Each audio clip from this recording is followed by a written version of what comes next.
نن بده باره کې خبرې کم کار انسان دنیا کې وږي تر څو الله د جهنم د اور نه د حفاظت وکړي دینه بچ کی لوی سبب اولنې سبب چې د آیات کې الله ذکر کړی دی ضمنن الایمان ایمان په الله باندې لرل نبی صلی الله علیه وسلم چې کوم دین دی امت له پیش کړي په باندې تصدیق او باور عقیده غیر لرل نبی صلی الله علیه وسلم باندې اعتماد کول د هر قسم کفر او شرک نه جدایي دویم حدیث ترمذی کې راځي عبد الله ابن مسعود فرمایي نرمی کول معاملہ کی سړی دکاندار دې خوراک او ورکړي کې نرمی کوي دی وجنه جانب مقابل مؤمن دی د انسان الله د جهنم د اور نه بچ کی دریم چې کله انسان الله ډیر اهل او عیال ورکړي او دا د حلال رزق کوشش کوي لګي کې متوسط او ډیر قناعت کوي ناشکری نه کوي حرام الله سره وړاندې کوي د انسان الله اور نه بچ کی څلورم چې کله انسان د خپل ژوند پاک دامنې کې تیر کی معنا د اشتباهي شن نزان ساتي یوځه کې دل د ایمان لا د اسلام نظر برسیږي واغ ټول پری دی احتیاطي سړی دی ویل شي احتیاطي پنځم چې کله انسان الله یو منصب ورکي او دا پر منصب کې دروغ ونه وي خاص کر بادشاہ دا بل اور نه بچ شپږم د نبی صلی الله علیه وسلم دا حدیث معلومیږي چې کله انسان د ګوندی حقوق د دې لحاظ ساتي کینه نیک اعمال د انسان بدسي برباد شي او د جهنم اور له تیار شي لکه ډیر دی او چا وای سرمن چاغت تیز نور لسړی کیږي ختمه کې ولري کی ووم د جهنم د اور نه انسان لا د بچ کېدو زیره لري چې کله د مسلمانانو زړونو کې اسلامي محبت د الله لپاره پرته هر شي ته دی د الله د وجه اتم د نبی صلی الله علیه وسلم احادیث معلومیږي چې مشکل راشي صبر کله چې الله نعمت در باندې وکړي نو شکر وباسي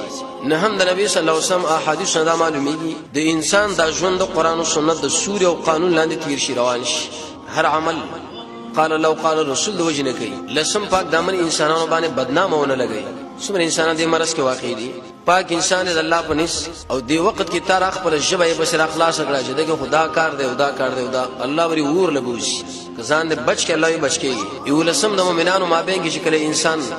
جدایی او فراق نه راولي حدیث کې راځي چې انسان الله جنت لمبونی دي چې دوه کسانو مابین کې جنگول کوي خاص کر به اعتمادي دولسم اهل علم ذکر کړي چې انسان له دراز عمر الله ورکړي لیکن د ټولو سره سره د دین پر شعباتو کې استعماليږي د انسان الله دې ورنه بچ کې النار دیر لسم چې کله انسان دا شکل په دې کیفیت باندې جوړ کې چې تار سړی وګوري سړی الله راځي دام د ورنه بچ کې سوار لسم داخله سره خیر ته مولري امام ترمذی امام بهقي دې دواړو دا حدیث نقل کړي دي بن لسم ته په کوم حکم باندې الله مکلف کړي لکه منځ د دې حفاظت کوي د دې شین نشاور باندې تخریبيږي ساتي شپارسم خاص کړ دو وعده پابندي قران کې الله فرمایي د دې وعدینه الله د دې وعده باره کې وځه پښتنه کوم ان العهد چې ولې ما تکړه ولسمه اهل المدا ذکر کړي سړی ور جهنم د اور نه بچيږي په دې طریقه باندې چې کوم امانت تاسو الله کې خودو مخلوق کې خودو نبی صلی الله علیه وسلم کې خودو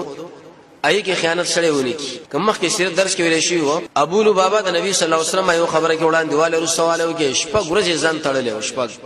خیانت ولتا ظاهري اتلسمه اهل علم دا ذکر کوي چې انسان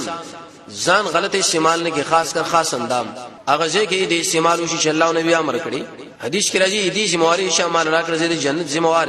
د اور نه بلا سړی بچ نن نسمه اهل علم ذکر کړي د کفر او شرک په مجالسو کې نه کې نسل دروغ مجالسو کې نه کې نسل ټنګ ټکور مجالسو کې نه کې نسل کې انسان پر جهنم ور تیار شي او شلم شکل انسان کې دا صفت پیدا شي د مانزه د عجز کم کیفیت باندې خشوع کم کیفیت باندې عاجزي پیدا شي دا خلق بل الله دې ور نه بشي کینه الله دې داسي داخله ور را معنا دې دارا و یوم فاورز باندې الله وی چې پیش کړي الذين اغه انسانان پیش کړي شي وړاندې کړي شي کفرو چې کفر کړي ال النار په اور باندې یعرزو کو خو دیو کني الله راځي به دلته عبارت دې ته ویلې شي الیس ذا بالحق ان دا اور رښتونه چې تاسو سره نبی دنیا کې ویلي قران به ویلي ور دي قالو بلانو دا ټول مخالفین وایي چې ولنا قسم دې په دې رب زمون اوس مومن لږه رښتې دي سورہ انعام کې وایي چې دنیا لمبر ته واپس کا الله وینا قال الله تعالی ابو فذوقوا العذاب عذاب شقي بما كنتم تكفرون په سبب دا غدي چې تاسو کړه دې ان شاء الله وي کفر امیشم کفر کو نن دی اور کې الله یې مشه تاسو